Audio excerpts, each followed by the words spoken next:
안녕하세요, 리브데이 식구님들. 여러분들의 소확행은 무엇인가요? 소소하지만 확실한 행복. 소확행이라는 신조어는 누가 만들었는지 정말 예쁜 말인 것 같아요. 적어도 제 영상을 보시는 분들이라면 취향이나 감성이 저와 조금이라도 통하는 사이가 아닐까 예측해봐요. 뭐 그렇지 않아도 뭔가로 연결되어 있다는 느낌은 참 좋아요. 사실 예전에 어떻게 하면 행복해질 수 있을까? 어떻게 행복을 찾을 수 있지? 이런 생각들을 하며 행복의 갈증을 느끼던 시기가 있었어요. 행복이란 걸 몹시 갖고 싶은데 가지려고 다가가면 멀어지는 밤하늘의 달 같더라고요. 그리고 어느 날 문득 세상 모든 사람들이 다 행복해 보이는데 나만 우울의 늪에서 허우적거리는 게 아닐까? 고독감과 외로움을 느낄 때도 있었어요. 그래서 그런 것들을 해결하기 위한 수단으로 과식이나 폭식을 하면서 스스로를 괴롭게 했던 적도 있었던 것 같아요. 하지만 오랜 시간이 지나고 세상을 통해, 책을 통해, 그리고 나의 내면을 통해 알게 된 사실은 행복은 조건이 붙어야 가질 수 있는 것이 아니라 그저 지금 당장 행복함을 느끼면 되는 거였더라고요. 영영 오지 않을 미래의 행복은 이제 놓아주기로 했어요. 그리고 맘껏 행복해지기로 결심했어요. 우울해도 괜찮아. 그렇지만 행복 또한 느끼고 누릴 자격이 있다고 스스로에게 허락해주니 신기하게 뭔가 자유로워진 기분이에요. 행복해 보이는 많은 사람들 중에 행복한 척 하며 사는 사람들도 참 많다고 해요. 그러니 행복의 정도를 저울질하지도 남과 비교하지도 말고 그저 지금 행복하세요. 나를 행복하게 하는 것들을 하나씩 찾아보세요. 행복 리스트를 만들고 소소한 것들을 하면서 행복을 느끼다 보면 과식과 폭식이 잦아들고 행복의 깊이는 더 깊어질 거예요. 나를 행복하게 하는 소소한 것들을 식구님들과 나눠보고 싶어요. 저는 어렸을 때부터 다이어리나 손편지 쓰는 걸 엄청 좋아했어요. 지금은 스케줄이나 해야 할 일을 기록하는 정도로 다이어리를 사용하고 있지만 가끔은 그냥 뭔가를 끄적이고 싶을 때가 있어요. 사실 저는 문구류 덕후인데요. 물론 요즘에는 문구들을 예전만큼 사들이지는 않아요. 그래도 가끔 펜시점에 가서 이것저것 구경하고 작은 사치를 부리는 건 저의 낙이에요. 아직도 편지를 주고받는 친구가 있어서 편지지와 스티커도 샀어요. 혹시 빨간머리엔 좋아하세요? 저는 어렸을 때 엄마랑 오빠랑 TV로 만화영화 빨간머리엔을 설레며 보던 추억이 생각나요. 성인이 되고 나서 알게 되었는데 빨간머리엔은 참 멋진 캐릭터이더라고요. 순수하고 당당하고 자신의 단점을 껴안을 줄 알고 또 긍정의 에너지가 넘쳐서 부럽기도 하고요. 수많은 명대사 중에 제가 가장 좋아하는 앤의 대사는요, 바로 이거예요. 엘리자가 말했어요. 세상은 생각대로 되지 않는다고. 하지만 생각대로 되지 않는다는 건 정말 멋지네요. 생각지도 못했던 일이 일어나는걸요? 앤은 정말 순수하고 사랑스러운 것 같아요. 앤에게 참 많이 배워요. 문득 빨간머리 앤이 그저 캐릭터가 아니라 세상 어딘가에 존재하며 행복하게 살고 있다면 좋겠다는 생각이 들었어요. 최근 감사일기를 다시 적고 있는데 괜히 예쁜 다이어리에 적고 싶어서 작은 다이어리도 하나 샀어요. 그리고 저번에 리얼리티 트랜서핑이라는 책을 읽고 있다고 말씀드렸잖아요. 이 책이 시리즈로 있는데 좀 어렵지만 너무 흥미로워서 한 권 더 구매했어요. 나중에 시리즈 전부 구매할까 생각 중이에요. 카페는 진짜 사랑이에요.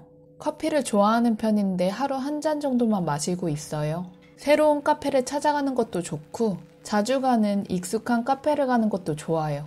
그냥 혼자 카페에 가서 멍 때리고 다이어리 끄적이고 편지 쓰고 책 읽는 시간은 정말 여유롭고 행복 그 자체인 것 같아요.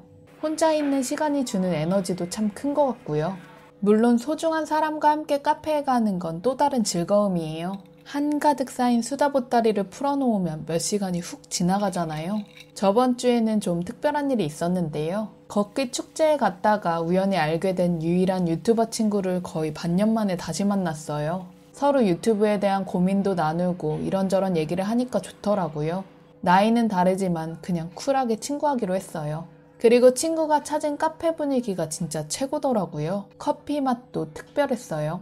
책은 주변 도서관에서 빌려보거나 알라딘에 가서 보는 편이에요. 소장하고 싶은 책은 서점에 가서 사곤 해요. 인터넷으로 주문할 때도 있고요. 한번 읽고 흘려보내는 책도 있는데 소장하고 싶은 책을 만나면 여러 번 읽는 편이에요. 사실 과거에 다이어트나 인생에서 길을 잃었다고 느꼈을 때 나한테도 멘토가 있었으면 좋겠다고 생각한 적이 있어요.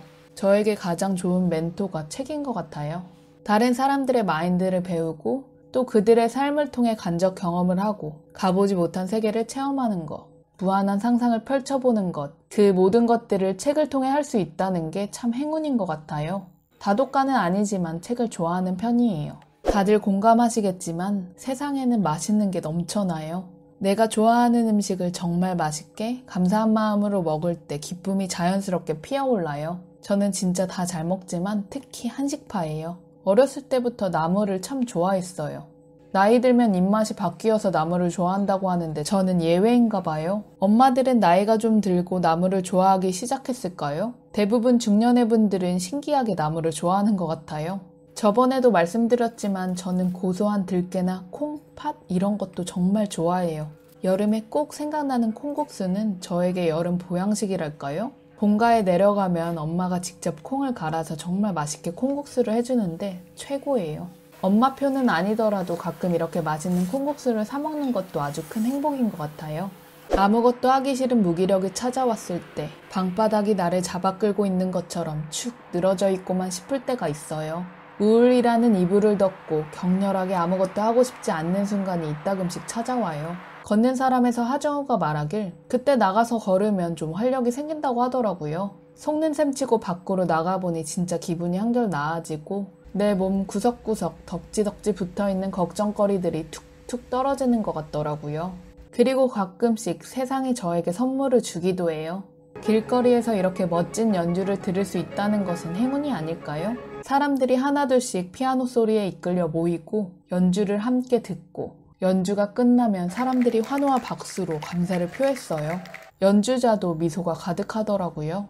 그 순간 참 황홀했고 모두가 주인공처럼 느껴졌어요. 산책을 마치고 벤치에 걸터 앉아서 멍 때리는 시간이 산책 후에 스스로에게 주는 보상 타임이랄까요? 집으로 돌아와서 시원한 물까지 한 잔 딱 들이키면 최고예요. 하루를 마무리하기에 참 좋은 루틴이에요. 저번에 함께 여행 갔던 친구들에게 달팽이 얘기를 했었는데 얼마 전 친구한테 연락이 왔더라고요.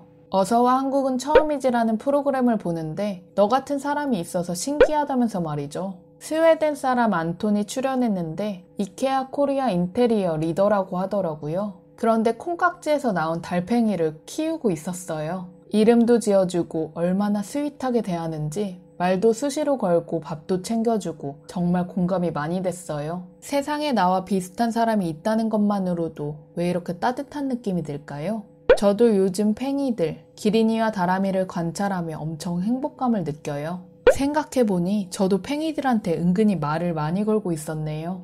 놀고 먹고 자고 싸고 엄청 정직한 아이들이에요. 기린이는 늘 길을 탐색하고 이동하던데 천재가 아닐까? 이런 생각이 들었어요. 이렇게 반려달팽이 바보가 되어가는 걸까요? 누군가에게는 별스럽지 않은 것들일 수 있지만 저에게는 최고의 보상이자 활력을 주는 행복 리스트예요. 그 외 저를 행복하게 하는 것들이 참 많지만 지난 한 주 동안 느꼈던 것들 위주로 얘기해봤어요. 우리 식구님들의 소확행은 무엇인지 나눠주시겠어요? 저도 여러분들이 무척 궁금해요. 식구님들, 오늘도 마음껏 행복하세요. 사랑해요. 우리 존재 화이팅!